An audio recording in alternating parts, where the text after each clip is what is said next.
really the workforce that we really see now is so different than what we had even 5, 10 years ago. They're expecting communication, they're expecting to have flexibility, and they really want to believe in something. And so, if you can bring an employee into the culture of the business and have explanations around why they're doing what they're doing, not just what they're doing, you're going to get higher productivity levels. You're going to get higher satisfaction rates from the employee base because they're going to be rowing in the same direction as the management team. They're going to be part of the mission rather than just being a tool to get to an end goal for the management team within that facility. So I just wanted to show you guys, this is a little bit of a example of our system. There is a two-way messaging capability within the system. And so the really cool thing about this is if there is a communication stream that's going on between two employees or between an employee and the management team can actually take this over. And so instead of having long lines at your human resource department to ask simple questions, CASI can answer most of those questions in an automated fashion. However, there are some things that come up where an employer and employee need to have a little more detailed conversation, and CASI actually allows for that ability. And the nice thing is multiple administrators from the company side can handle this two-way messaging, and you'll see that we kind of design this around email kind of capacity. So you have open conversations, closed conversations, and all of these conversations are now archived. And so what that means is any conversation an employee's had with the employer is able to be referenced. So from a compliance perspective, if you think about an employee texting on a personal device to a supervisor's personal device, there's a lot of situations that can arise there.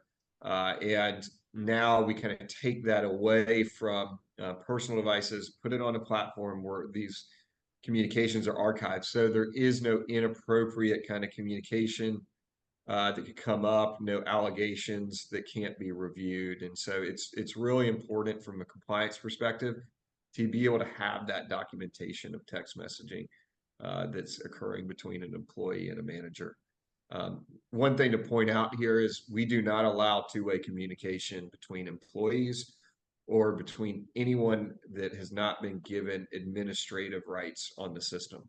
And so, we take away the ability to really include those communications between employees that can kind of create compliance issues later on. And Justin, employees have to opt into using their personal device. It's not mandatory, correct?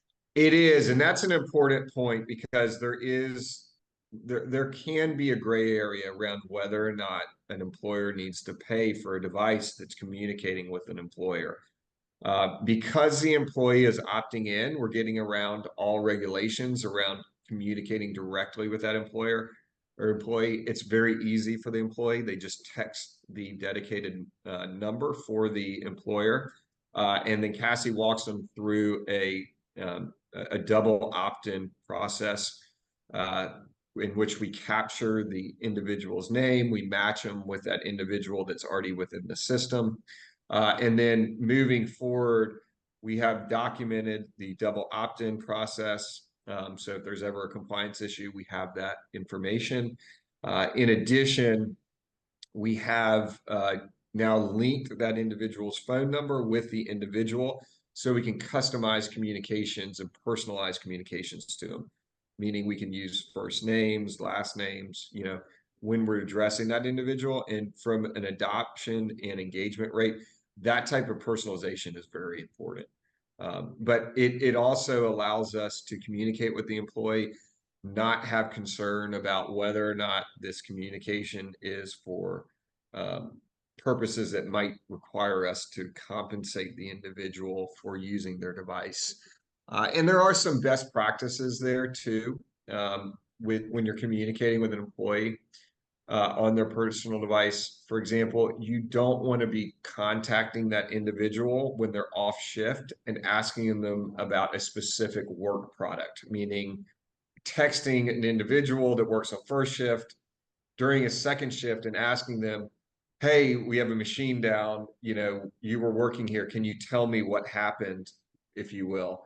That type of communication gets into this gray area where you're actually asking them for work product, and it can come up later in a labor dispute, if you will. And so we have a lot of FAQ information that we provide during implementation that just kind of gives some guidance there around what type of communications can be done off hours.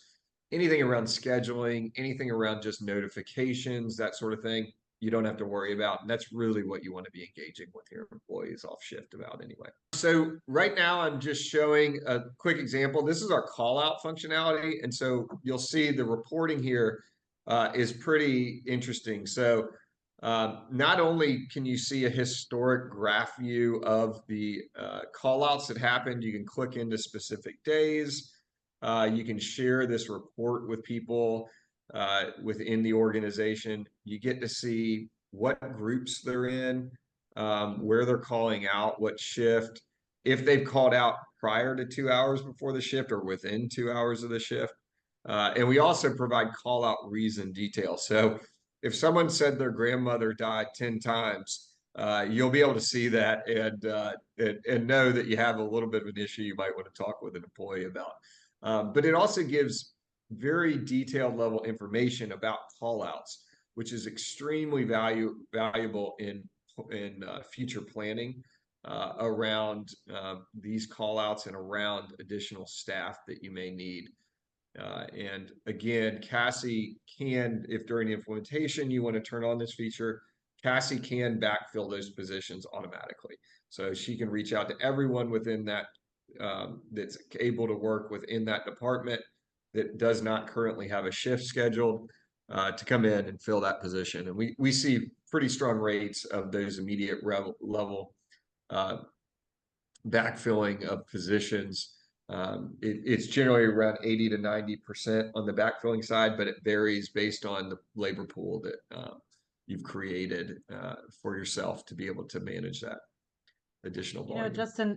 Justin, I can see where this historical data is so valuable. I'm thinking about all of the staff planning, labor planning that organizations do, and sometimes they don't have real data to show that they have a gap between certain times on shifts or days, or when there's major events that most employers don't think about that impact absenteeism. So I'm thinking specifically about some organizations that literally know over time through experience, but this data would certainly help. But they know that when NASCAR is running major events on TV, they might have a higher absenteeism rate. And so they may decide to schedule more people, or some of my clients have really been very innovative and they just said to employees, we're going to put big screen TVs out on the floor so that you can actually watch the race, watch the race during that time. But they're able to get ahead of it, I guess, is my point. So I can see how, this data would be very, very valuable in that regard. When I'm talking with my team, it's always, how are things going? Good. It's like, well, maybe I didn't ask that question right, because that's a feeling, not an actual answer.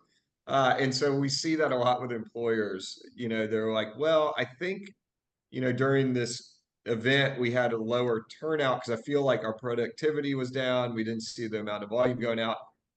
And then they have to go back and dig through mountains of data to see what their on-premise was for the day. This type of information gives you really clear data around the call outs that occurred. And one of the other interesting things that we can do is we can actually manage. So we capture all the shift level detail within the organization for each individual. And so we can actually provide on-premise expectations for the day into the future. So not only can we calculate the call outs, but we can also calculate the actual on-premise scheduled. And so we can give the variance there on a given day, which is, very valuable when you're looking at those very short time periods that you're trying to measure within, so a day or two out. Justin, I guess another application that I can think of is many large employers cross-train employees Mhm. for other roles, especially during peaks. I'm thinking of power equipment operators specifically. I can see how this would really be great that if there's a need to only reach out to people, they may not have done the job for 2 months or may have just been trained, but you have this long list of who's cross-trained in all these areas. I could see that this could be really, really efficient for an employer to be able to just contact those trained in power equipment usage as needed to get them in if they need to. So that's great. Yeah, and that's one of the things that's really neat about this system is that we're able to do that, and we're able to show any type of groupings that you want. So if you have cross training that you want to include as a grouping, anything like that, you certainly can do it, which is really valuable. One of the other things that's interesting that we see a lot is employers sharing individual or moving individual labor, I should say, amongst multiple facilities that are in a given region. So let's say, you have 5 facilities within a few miles of each other, and you don't have a need at one facility, but you have, all these people scheduled to come in, but another facility down the road has a bigger need at the given time. You can then shift those individuals from that facility over to the other facility just through communication and shift offerings. So it really makes things really kind of congruent when you're talking about using an existing resource that you have, but not having the ability to engage them. Now you do.